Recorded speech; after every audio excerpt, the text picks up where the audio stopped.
வணக்கம். மதச்சார்பற்ற கூட்டணியின் தமிழ்நாடு தலைவராகிறார் சிஎம் ஜோசப் விஜய் அவர்களுங்க.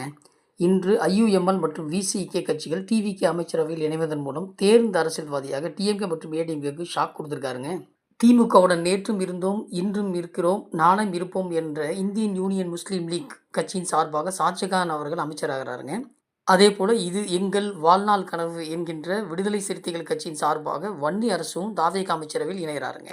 சொன்னது போலவே கூட்டணி கட்சிகளுக்கு ஆட்சி அதிகாரத்தில் பங்கு கொடுத்து 1967 அண்ணாவின் சாமானிய ஆட்சியை ஏற்படுத்தியிருக்காருங்க தமிழ்நாடு சிஎம். அது மட்டும் இல்லாமல் தன் அமைச்சரவை சகாக்களில் சரிபாதி, அதாவது 16 பேர் 33 வருஷங்களா உடன் பயணித்த விஜய் மக்கள் நற்பணி இயக்கத்தை சார்ந்த தோழர்களை எம்எல்ஏ ஆக்கி அமைச்சர் பதவியிலும் உட்கார வச்சிருக்காருங்க. ஆட்சி அமைக்க 10 இடங்கள் போதாமை என்றாலும் கொள்கையில் உறுதியாக நின்று இதனை ஒரு கூட்டணி ஆட்சிக்கு ஒரு வாய்ப்பாக எடுத்துக்கொண்டு சாதிச்சு காட்டியிருக்காருங்க.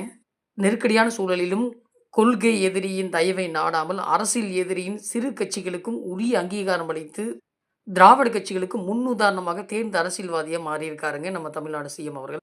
28 வயது கமலி மற்றும் 78 வயது செங்கோட்டையன் என இளைஞர் மற்றும் அனுபவ அமைச்சரவையை கொண்டு சிஎம் விஜய் அவர்கள் அடுத்த 5 ஆண்டுகள் நடத்தும் நல்லாட்சியை காண உங்களைப் போலவே நானும் ரொம்ப ரொம்ப ஆவலாக எதிர்பார்க்குறேங்க.